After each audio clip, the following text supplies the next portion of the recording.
Hello दोस्तों, मैं हर्षिता और आपका मेरे चैनल पे स्वागत है। आज मैं आपको चंद्र ग्रहण के विषय में कुछ जानकारियां देना चाहूँगी।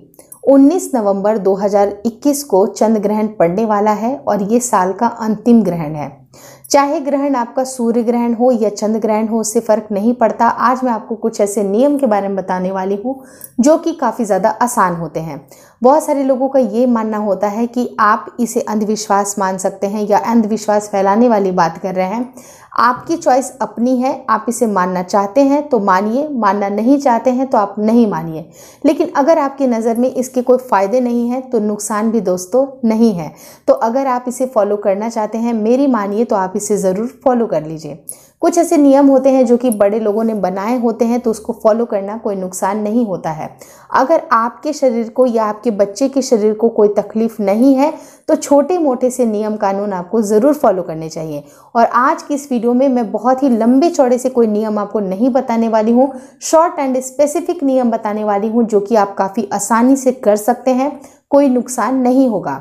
सबसे पहले चीज़ कि ये उप छाया का चंद्र ग्रहण है, यानी 19 नवंबर 2021 को 11:30 बजे से शुरुआत होकर शाम के 5:33 पर यह खत्म होगा। और ये उप छाया का चंद्र ग्रहण है तो इसमें सूतक काल मान्य नहीं होगा। सूतक मान्य नहीं होगा तो सूतक के नियम भी लागू नहीं होंगे।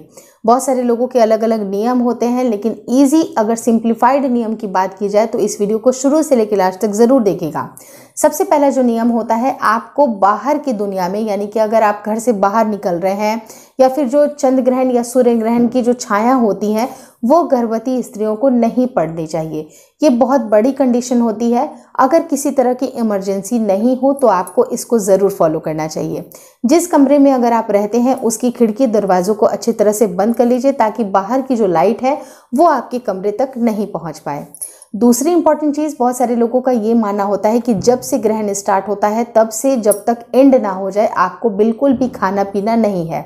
लेकिन गर्भवती स्त्रियों के लिए ये पॉसिबल नहीं हो सकता है। उनको दवाइयाँ भी लेनी होती हैं, उनको खाना भी होता है। तो ऐसे केस में सिर्फ शर्त यही है कि आप अपने खाने पीने की वस्तुओं के ऊपर सिर्फ तुलसी की कुछ पत्तियां बस रख दीजिए। चाहे पीने का पानी है उसमें आप तुलसी की पत्तियां धो के अच्छी तरह से डाल दीजिए। तो इसे ऐसा माना जाता है कि जो नकारात्मक प्रभाव पड़ते हैं ग्रहण के वो आपके शिशु तक नहीं पहुंच पाते हैं। जो एक्स्ट्रा जो एंटीबैक्टीरियल जो तत्व होते हैं आपकी तुलसी की पत्तियों में, वो सारी चीज़ों को नलिफाई करने में, नष्ट करने में मदद करती हैं।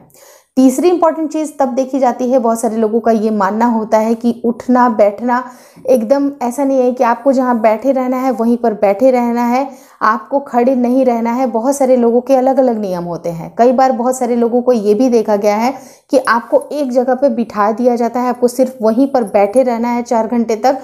तो वो सारी गलतियाँ आपको मत करिए।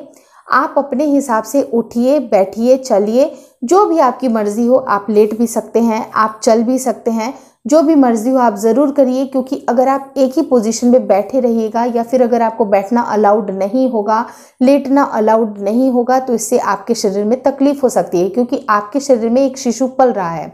तो ऐसी कोई भी गलती मत करिए। लेकिन उससे पहले एक छोटी सी शर्त ये है कि आपको जो भी आपको चलना है, मतलब अपने रूम के ही अंदर चलना है, उठना है, बैठना है, तो आप अपने नाप का कोई भी कलर का धागा बस इसे नाप के दीवार पे उसे टांग दीजिए सेलो टेप की सहायता से। मतलब ऊपर से नीचे आप सेलो टेप ऐसे करके सीधा सीधा इसको खड़ा खड़ा इसको चिपका दीजिए। वो चाहे तो आप अपनी दीवार के किसी साइड में चिपका सकते हैं, दरवाजे के पीछे चिपका सकते हैं। आपको सिंपली उसे चिपका देना है। उससे होता क्या है कि ऐसा सिंबॉलिक माना जाता है कि आपके बिहाफ में वो धागा खड़ा है। ये एक तरह का टोटका है, अगर आप मानना चाहें तो इसे ज़रूर मानिए।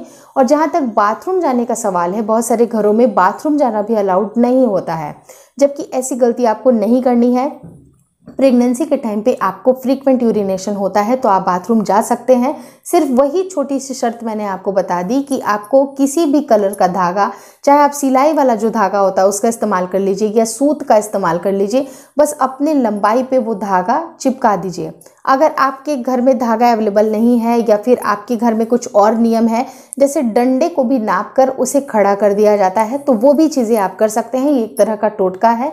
आप मानना चाहते हैं तो ज़रूर मानिए, लेकिन मैं तो आपको यही रिकमेंड करूंगी कि आप छोटी सी चीज़ को ज़रूर मान लीजिए। उसके बाद तो आप अपने हिसाब से उठ सकते हैं, बैठ सकते हैं, जहाँ पर भी मर्जी जा सकते हैं, लेकिन घर के अंदर ही, घर के बाहर नहीं।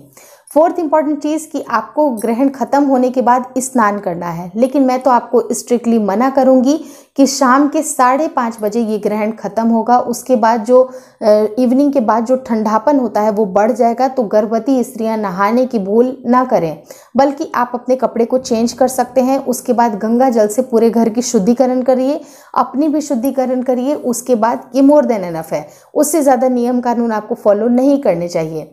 और कोशिश करिए कि इस दौरान पे भगवान की मूर्तियों को स्पर्श ना करें, पूजा पाठ नहीं करें, बल्कि मन ही मन आप अपने बच्चे की कामना, अच्छे सुखद भविष्य की कामना बस एक प्रार्थना के रूप में कर सकते हैं। और लास्ट इंपॉर्टेंट चीज़ ये होती है कि आपको किसी भी धारदार चीज़ का प्रयोग नहीं करना है, चाहे वो चाकू हो, कैंची हो, या फिर अगर आप सिलाई करते हैं या बुनाई करते हैं। बुनाई करना इस समय, स्पेशली बुनाई वाला जो सीज़न चल रहा है, जिस समय कांटे का उपयोग होता है, सलाइयों का उपयोग होता है, आपको नहीं करना चाहिए। आलू भी छीलने का काम आपको नहीं करना चाहिए। बहुत सारे लोग ये बोलेंगे कि मैंने तो आलू छीला था, काटा नहीं था। तो ये सारे जो धारदार चीज़ों का प्रयोग आपको नहीं करना है, इसको आप फॉलो करिए। अगर आप फॉलो करते हैं तो आपके घर में अगर कड़े नियम है, तो मैं तो स्ट्रिक्टली आपको बोलूँगी कि आप अपने बड़े लोगों को समझाइए कि इससे ज़्यादा स्ट्रिक्ट नियम ना करें, बिल्कुल ना करें, क्योंकि वो आपके और आपके बच्चे के लिए सेफ नहीं होगा। ये इस वीडियो में और भी अगर कुछ जानकारी चाहते हैं तो इसके नीचे कमेंट करके ज़रूर बताइएगा कि और भी आप किस तरह की जानकारी चाहते हैं। ग्रहण में आपको आपके घर में क्या नियम होते हैं जो कि सही है या फिर सही नहीं है, तो मुझे कमेंट करके ज़रूर बताइएगा। Thank you so much for watching.